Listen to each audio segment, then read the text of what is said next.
Allô tout le monde! J'espère que vous allez bien. Bienvenue sur ma chaîne. Aujourd'hui, on se retrouve pour parler de Yandere Freaks, aussi appelé Snow the Salt Queen. Un personnage connu des réseaux sociaux, surtout de TikTok, où elle comptabilisait pas moins de 1,6 million d'abonnés.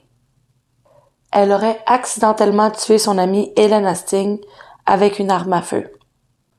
Sans plus tarder, on va passer à l'histoire, mais avant, prenez le temps d'aller vous abonner. Donc, c'est parti!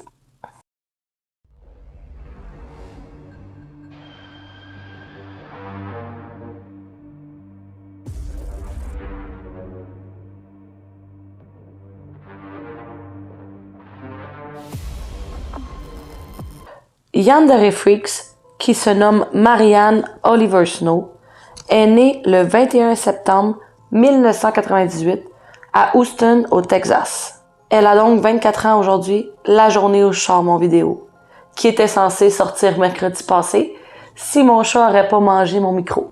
Marianne est venue au monde dans un foyer catholique. Elle s'identifie comme étant non-binaire, donc elle utilise aussi le pronom « yel » pour la définir. Yandere Freaks est aussi connue sous le nom Snow the Salt Queen ou bien Yandere Snow. Elle est une cosplayer reconnue dans la communauté de cosplay de Houston et sur les réseaux sociaux. Elle aurait plus de 1,6 million d'abonnés seulement sur TikTok. D'après les sources, Yandere aurait complété son éducation dans une école privée. C'est peu après qu'elle commencera à être reconnue dans le monde du cosplay. Yandere est un terme japonais utilisé pour définir une personnalité maladive qui est au premier abord affectueuse et tendre, mais qui à un moment devient dérangée, voire psychopathe pour celui qu'elle aime. Yandere se fera surtout reconnaître pour son interprétation du personnage de Junko, un des caractères principaux du jeu vidéo violent Danganronpa.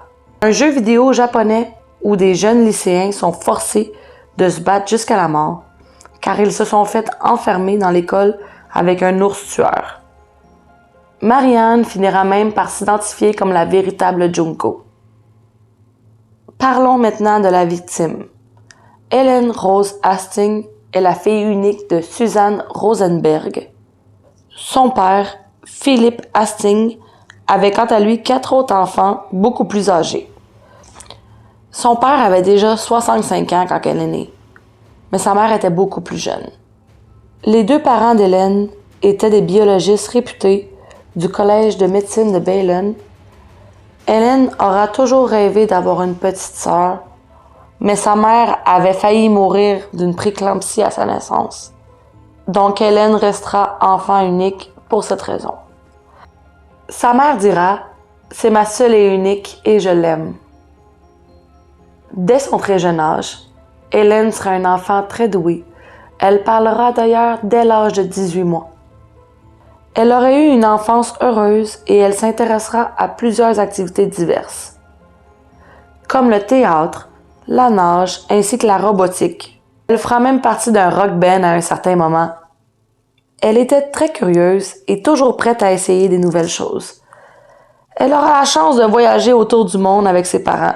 Ils visiteront plusieurs pays, comme la Croatie, Also, ainsi que Tokyo, pour n'en nommer que quelques-uns. C'est d'ailleurs après son voyage au Japon qu'elle va tomber en amour avec la culture du pays. Elle va même dire à sa mère à l'âge de 7 ans qu'elle voudrait plus tard ouvrir un institut pour les femmes scientifiques au Japon. C'est là aussi qu'elle va découvrir l'art du cosplay, déjà très connu dans le pays. Son enfance perçue comme idyllique va cependant prendre fin dès le primaire, car ses camarades de classe vont commencer à s'en prendre à elle car ils la trouvent bizarre. Ce qui va pas aider son cas, c'est que dès un très jeune âge, elle va être diagnostiquée comme souffrant de misophonie.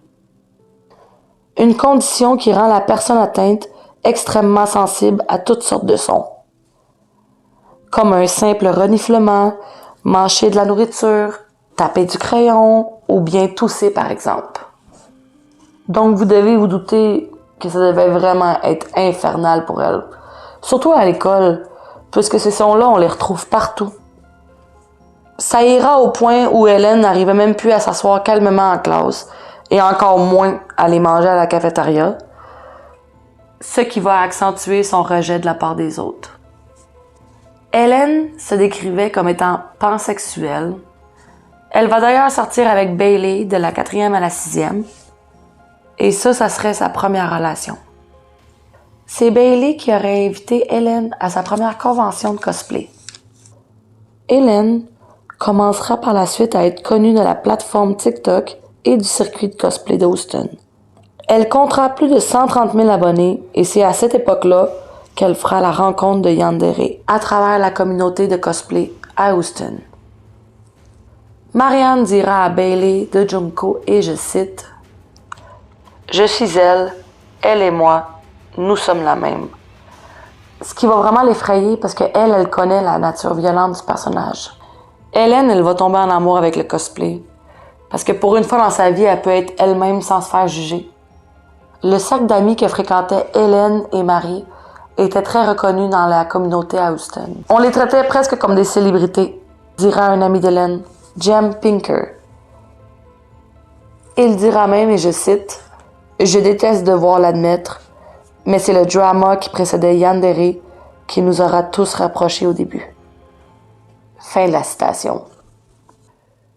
Yandere était justement connue pour être une provocatrice. Elle aimait créer la controverse.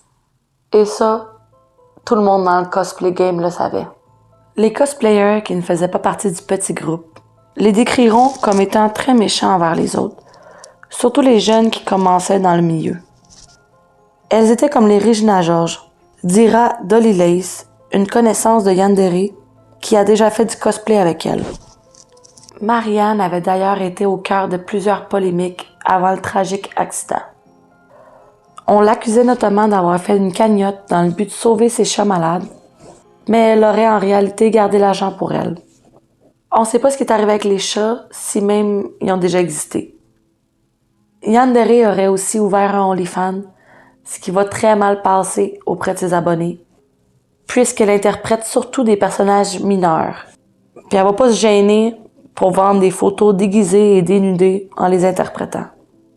Mais ce qui va vraiment lui valoir les fautes d'Internet et causer un scandale, ça va être la fois où Yandere et ses amis ont été prendre des vidéos et des photos dans un cimetière. C'est pas l'acte en soi qui va choquer, mais bien le manque de respect qu'ils vont avoir envers les tombes. Ils vont s'asseoir les fesses à l'air sur les tombes pour prendre des photos. C'est ça qui va très très mal passer. Elle va finir par se faire attaquer de tous bords et tous côtés sur les réseaux. Ils vont essayer tant bien que mal de se justifier en disant qu'ils ont eu la permission avant de filmer, mais le responsable du cimetière va sortir un communiqué comme quoi que c'est totalement faux, qu'ils n'avaient jamais eu la permission. C'est le soir fatidique du 17 janvier à 1h30 du matin que leur vie va basculer. Yandere va causer la mort d'Hélène par accident. Hélène, Marianne et leur groupe d'amis étaient tous chez Marie, en train d'écouter Gotham, en train de fumer, de boire, faisaient le party. C'est à ce moment-là que Marie dira aux autres qu'elle aussi elle possède une arme comme le pingouin dans l'émission. Après avoir dit ça, elle va aller le chercher. Elle l'utilisait souvent pour ses shootings photos de cosplay, donc ça la stressait pas. Elle le croyait vide, car son ex-petite amie lui avait dit qu'elle avait enlevé les balles avant de laisser l'arme chez Marie. Donc le groupe commencera à jouer avec le fusil, ce qui est complètement stupide si vous voulez mon avis. À un moment, Hélène aurait dit à Yandere « Tire-moi dessus ». Marie va s'exécuter. Elle va mettre l'arme sur la tempe d'Hélène et tirer. Hélène va s'effondrer et du sang commencera à couler de sa tête. Tout le groupe, sous le choc, va aussitôt appeler la police. Marie dira aux policiers avoir tiré par accident. Les policiers vont tout de suite l'amener à l'hôpital, mais malheureusement, elle va être déclarée en mort cérébrale. Donc après 2 jours, elle va être débranchée par ses parents. Ils l'auraient d'ailleurs laissé brancher 2 jours seulement car Hélène était donneuse d'organes. Marie sera arrêtée pour homicide involontaire. Elle va par contre être relâchée après avoir payé une caution de 20 000 $ le 19 janvier. À ce qu'il paraît, ça serait son père, un politicien, qui serait empressé de la faire sortir pour éviter d'ébruiter l'affaire. C'est seulement 9 mois après la mort d'Hélène que les médias vont s'emparer de l'affaire et qu'elle va faire le tour de la toile. Les internautes vont être choqués quand ils vont apprendre l'affaire, puisque Yandere a continué à poster du contenu seulement quelques jours après avoir causé la mort d'Hélène. Elle postait sur TikTok des vidéos de très mauvais goût, vu les circonstances, où on la voit en train d'interpréter le personnage de Yandere Simulator, où il y a du sang sur sa joue et partout sur les murs. Tout ça supposément dans la même pièce où Hélène serait morte. Fait que si c'est vrai, il faut quand même avouer que c'est franchement déplacé faire ça. Yandere finira même par complètement disparaître des réseaux et fermer ou mettre privé ses comptes car elle subissait énormément d'harcèlement et de haine de partout. Marianne se fera aussi beaucoup juger à cause de la violation de plusieurs de ses conditions de liberté, omettant très souvent de charger son bracelet aux chevilles, laissant des zones grises dans ses déplacements. Elle aurait aussi été vue en train de boire de l'alcool, ce qui était complètement interdit d'après ses conditions. Elle va d'ailleurs échouer un test de dépistage d'alcool, accrochez-vous bien, parce qu'elle a mis un condom rempli de pisse dans son vagin, puis elle s'est fait prendre. L'avocat de Marie va dire que c'est pas si surprenant que ça, le contenu qu'elle poste après la mort d'Hélène, puisqu'elle a toujours fait du contenu gore. Marie et plusieurs de ses amis s'étaient auto-diagnostiqués comme souffrant de DID, donc trouble de la personnalité, dira Morgan Gross, et ils s'encourageaient tous à passer d'une identité à l'autre, dira-t-elle aussi. Ils avaient tous, d'une certaine manière, une relation toxique envers l'autre. Marianne, à la fin, faisait plus qu'un avec ses alter ego. C'était dur de différencier la personne du personnage.